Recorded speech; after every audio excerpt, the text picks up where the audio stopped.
Okay, let's move up. Bill?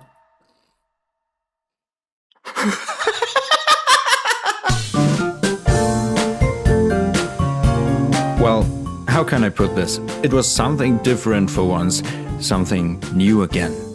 Simple, grainy graphics, a dark atmosphere, and this slightly different world that always ends up being deadly, whether through monsters during a run or unmet quotas from the Lethal Company itself. Why our astronauts are collecting scrap and teddy bears on the most dangerous planets in the galaxy? No idea. And the story behind it doesn't really matter at the beginning. But better get back down onto the next planet, maybe encountering another very strange creature. Sometimes it's enough to look at it and it freezes. I don't want it. Sometimes it's a bit more complicated. Collect scrap and don't get killed by monsters. With friends. Just cool. The hype after release came quickly. Lethal Company caught the attention of the gaming world because the game was, once again, something new, something fresh, and there was a lot to discover. But what is actually new about the game? Well, nothing. And that makes Lethal Company a great example of how game development can work. Yes, how innovation can work without completely reinventing the wheel. Did Lethal Company create a completely new genre? No, but as often the case in media, there's rarely something entirely new. Lethal Company also draws inspiration from previous titles, but with its unique mixture of elements, it creates a new subgenre with many spin-offs. The most important elements are time pressure before the spaceship takes off again. Then there's physics-based slapstick humor, the low-budget aesthetic, the voice chat and co-op. Stop looking at bro. Judge, you're behind you. Run.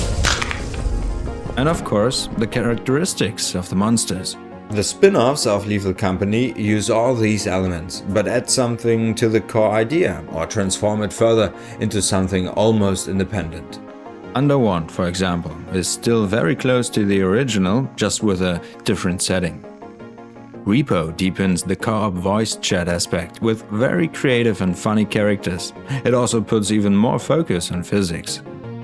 Murky Divers is the underwater version, or Yup Yup, where instead of collecting things, we destroy as much as possible. Pilgrim, content warning, just a few more examples out of dozens. Lethal Company may not have created a new genre, but at least a subgenre with dozens of spin-offs.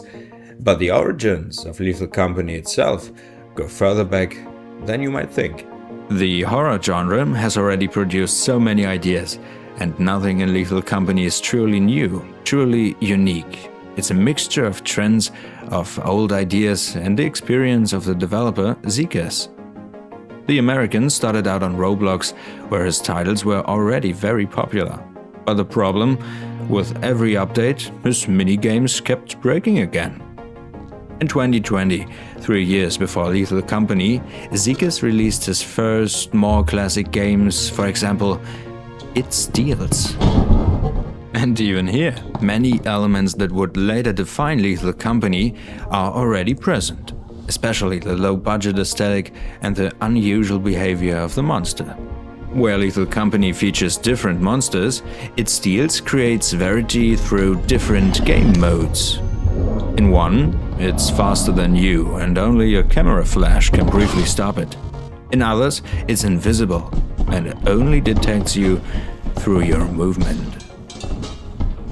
Like many monsters, the one in It Steals is reminiscent of Slenderman, but with an interesting gameplay element. Unlike Slenderman, where you collect pages in a forest, here you collect glowing orbs in a maze while being chased by a monster.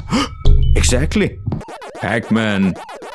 Okay, not as in a 2D arcade game, instead as a 3D horror experience with interesting mechanics behind the monsters. So, New gaming trends usually don't just come out of nowhere. They are a creative process of recombining old mechanics and ideas, repainting them, adding new elements, and using the latest technology of the time. Physics-based slapstick humor, low-budget aesthetics, voice chat, or distinct monster behaviors, all of that already existed before, but the combination makes the difference. And that leads me to one conclusion. Developers who react to trends can add their own small ideas and maybe create even better spin-offs. But they should also go back and play old games again to rediscover long-forgotten ideas and maybe even start their own trends. Okay, well, this was a very short video. Let's see how the algorithm handles that. But I've said everything I wanted to say for today, so thanks for watching. If you liked it, you know the deal. Alright, take care, stay smooth, see you around. Okay, let's move up. Bill?